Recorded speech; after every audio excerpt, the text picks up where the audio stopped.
Hello everyone, ये lecture हमारे होने वाला है प्लाज्मा प्रोटीन बाइंडिंग के ऊपर। किस पे होने वाला है? प्लाज्मा प्रोटीन बाइंडिंग के ऊपर। प्लाज्मा प्रोटीन बाइंडिंग क्या होती है? ठीक है, जो भी हम ड्रग पेशेंट को देते हैं वो उसके सर्कुलेशन में जाता है। सर्कुलेशन के बाद वो इफेक्ट कैसे कोज करता है, उसके पहले सर्कुलेशन में ब्लड के थ्रू डिस्ट्रीब्यूट होता है, पूरी बॉडी में ब्लड के थ्रू डिस्ट्रीब्यूट होता है। अब ये जो होता है ब्लड के थ्रू डिस्ट्रीब्यूट होने के लिए ये प्लाज्मा प्रोटीन्स जो होते हैं हमारे, उनसे बाइंड करता है। ब्लड के थ्रू डिस्ट्रीब्यूशन के लिए ये काई से बाइंड करता है? हमारे ब्लड में जो प्लाज्मा प्रोटीन्स होते हैं उनसे बाइंड करता है। अब जो एसिडिक ड्रग होता है वो बाइंड करेगा एल्ब्यूमिन से, जबकि बेसिक ड्रग्स जो भी हमारे होते हैं वो बाइंड करते हैं अल्फा 1 एसिड ग्लाइकोप्रोटीन से।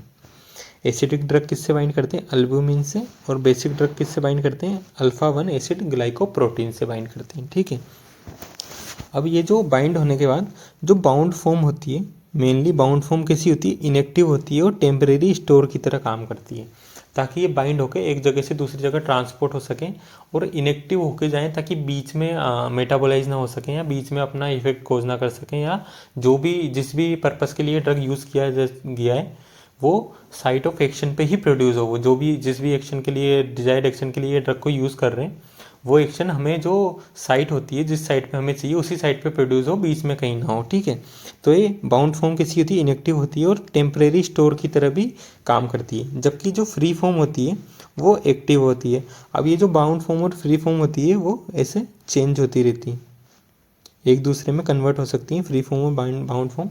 अगर फ्री फॉर्म एल्बुमिन या अल्फा 1 ग्लाइकोप्रोटीन से बाउंड हो जाए तो बाउंड फॉर्म बन जाएगी। अगर ये इससे रिमूव हो जाए तो ये फ्री फॉर्म बन जाएगी। और जो फ्री फॉर्म होती है वो एक्टिव होती है, वो अपना एक्शन प्रोड्यूस करती है या फिर मेटाबोलाइज होती है। ठीक है, अब ये जो बाइंडिंग होती है इससे क्या हो सकता है? बाइंडिंग से मेटाबॉलिज्म डिले होता है।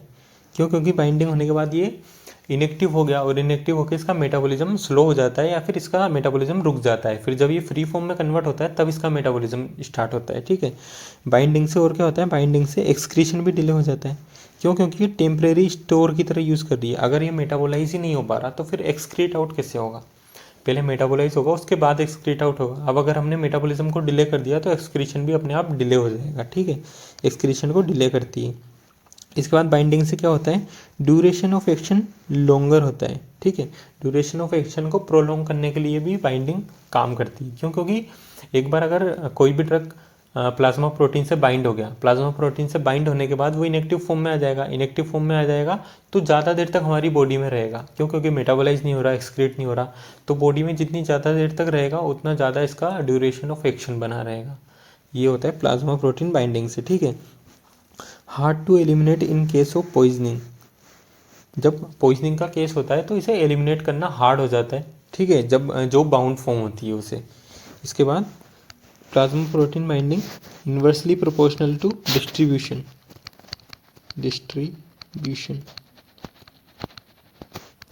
जितना ज़्यादा डिस्ट्रीब्यूशन होगा उतनी कम प्लाज्मा प्रोटीन बाइंडिंग होगी, क्योंकि बाइंडिंग होने के बाद ये इनएक्टिव फॉर्म की तरह टेम्परेरी स्टोर की तरह काम करने लग जाता है। ये हो गया प्लाज्मा प्रोटीन बाइंडिंग हमारा। ठीक है,